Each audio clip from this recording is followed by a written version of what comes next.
Olá, eu sou Priscila Ramires e você está na Climatempo. Esta edição Meio Ambiente do Climatempo News.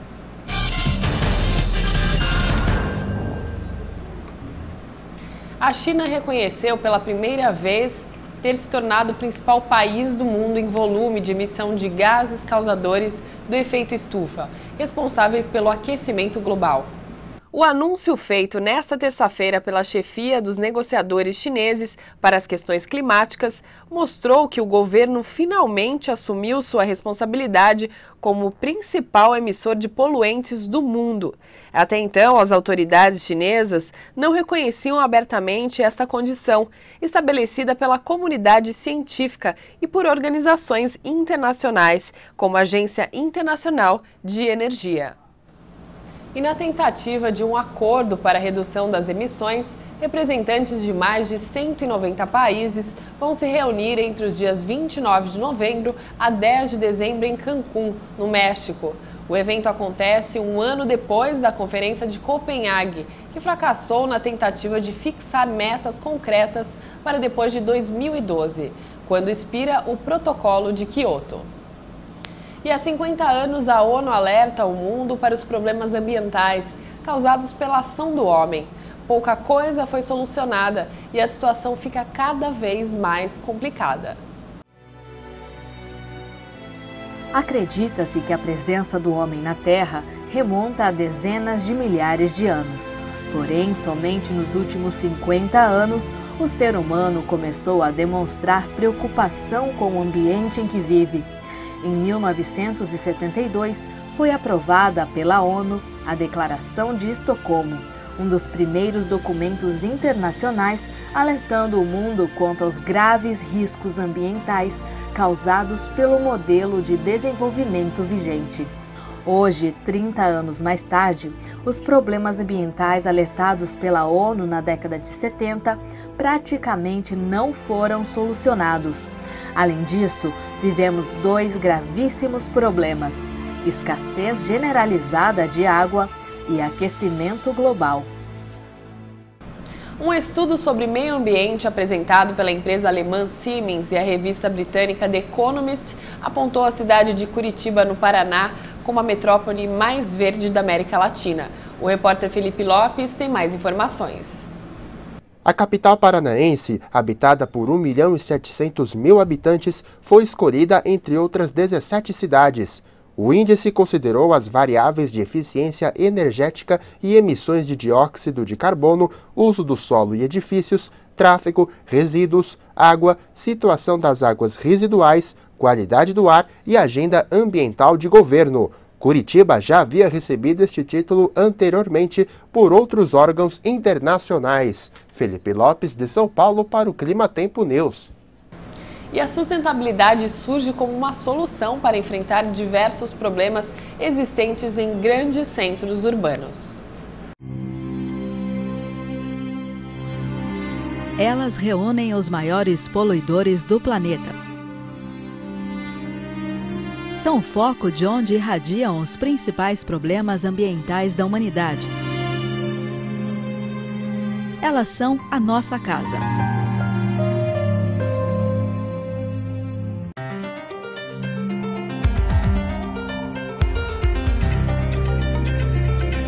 São inúmeros os problemas sociais, ambientais e econômicos em nossas cidades. 10 milhões de domicílios brasileiros já estão sem água.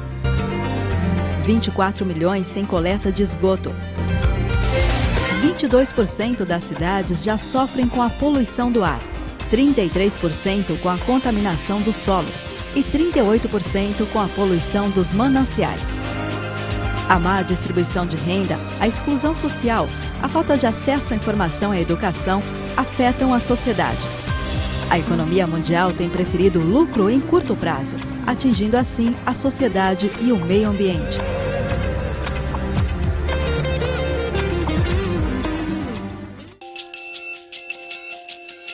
Mas esses problemas se transformaram em um novo desafio: a implantação da sustentabilidade nas cidades. Para isso é preciso implantar um plano de ações.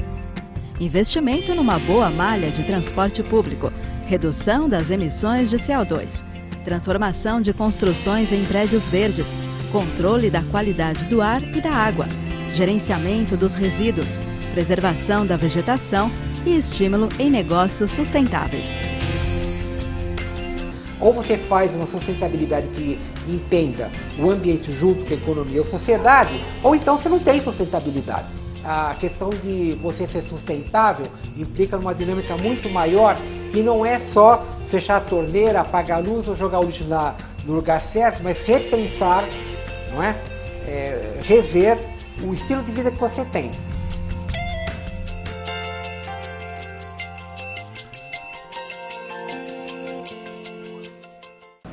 Acabar com o desperdício e promover uma alimentação cada vez mais sustentável. Um grande desafio que, acima de tudo, combate a fome. Acompanhe a reportagem. O consumo anual de alimentos em todo o planeta já chega a 375 milhões de toneladas, segundo a Organização das Nações Unidas. Deste montante, ocorre um desperdício de quase 4 milhões de toneladas de alimentos, ou seja, boa parte vai para o lixo.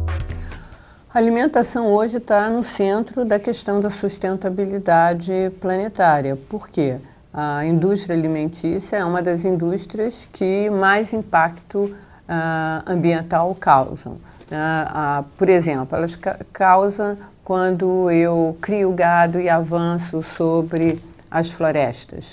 A alimentação tem uma centralidade imensa. Qualquer assunto que você queira discutir, de alguma forma ou de outra, você leva ele até a alimentação. Daí o impacto dela na sustentabilidade.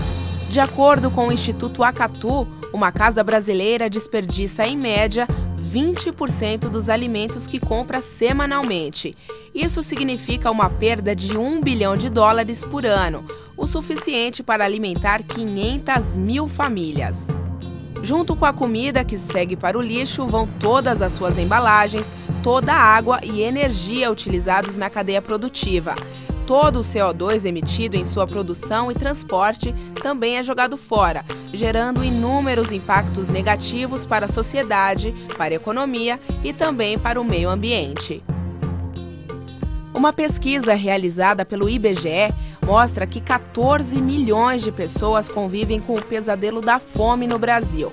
Parte da comida que poderia alimentar toda essa gente, no entanto, vai das prateleiras dos supermercados direto para a lata do lixo da casa dos brasileiros. O lixo aqui no Brasil, praticamente 60% é orgânico, né? E nesse interior dos 60%, você tem uma grande parcela, certamente, de alimentos que poderiam ter sido ingeridos e não foram. Quais são os problemas que estão aí por trás? Tem problemas, por exemplo, de ordem cultural. O que eu defino como lixo? A casca, a rama, nós brasileiros, né, definimos como lixo casca e rama dos verduras e legumes. Tem muitas sociedades que ingerem isso normalmente. Outro, você tem problemas também culturais brasileiros de que é melhor sobrar do que faltar. Então, a nossa tendência, tanto é que nós servimos os pratos não individualmente, mas em travessas, né? Porque na nossa visão de comida, de comensalidade, de vida familiar, é importante a abundância. Né? A abundância indica uma boa hospitalidade, indica generosidade, indica fartura, indica bem-estar. Então, esses são outros aspectos. Se você pensar, né, você poderia diminuir um pouco a quantidade daquilo que vai para a mesa. Qualquer um de nós aqui, se olhar a nossa geladeira ou se olhar a nossa lata do lixo, vê que o cálculo foi além daquilo que é necessário. O outro problema, né, são as embalagens. Se bate muito nas embalagens como as grandes vilãs. No entanto, hoje o processo de reciclagem de embalagem permite que você reduza o impacto delas muito, consideravelmente. Mas você tem problemas de que muitos alimentos são perdidos por falta de embalagem adequada, então as embalagens necessitam de muita atenção. E tem um outro aspecto também, né? Às vezes, além da embalagem deficiente acarretar a perda né, da qualidade do alimento, você também, a forma como você coloca na geladeira, isso tudo afeta e faz com que você, né, tenha uma perda maior do que necessariamente você poderia ter. A fome e o desperdício de alimentos são dois dos mais relevantes problemas que o Brasil enfrenta, constituindo-se em um dos maiores paradoxos do nosso país, já que produz 25,7% a mais de alimentos do que necessita para alimentar a sua população. Mas cabe a nós darmos o primeiro passo dentro de nossas próprias casas. Nos últimos anos, nós observamos realmente uma mudança muito grande no papel do Estado em relação às políticas de alimento. Ele tinha anteriormente um papel bastante reativo, ou seja, o alimento estava estragado, né? Ele intervia sobre as questões sanitárias dos ambientes, dos restaurantes. Hoje não, o governo tem uma atitude muito mais proativa. E ele tem feito muita coisa nessa área. E quanto mais controle a sociedade tem e quanto mais conhecimento ela tem sobre aquilo que ela ingere, certamente essa qualidade alimentícia melhora. Então cabe muito a nós, a sociedade, estar disposta a procurar e a exigir essa informação. A alimentação sustentável é algo possível e bastante oportuno, pois pode minimizar o desperdício de alimentos, além de promover uma vida mais saudável e fazer com que diversas pessoas que antes não se alimentavam frequentemente passem a se alimentar melhor e de maneira mais frequente. E o Climatempo News, edição Meio Ambiente, termina aqui. Outras informações você acompanha ao longo da nossa programação. Até lá!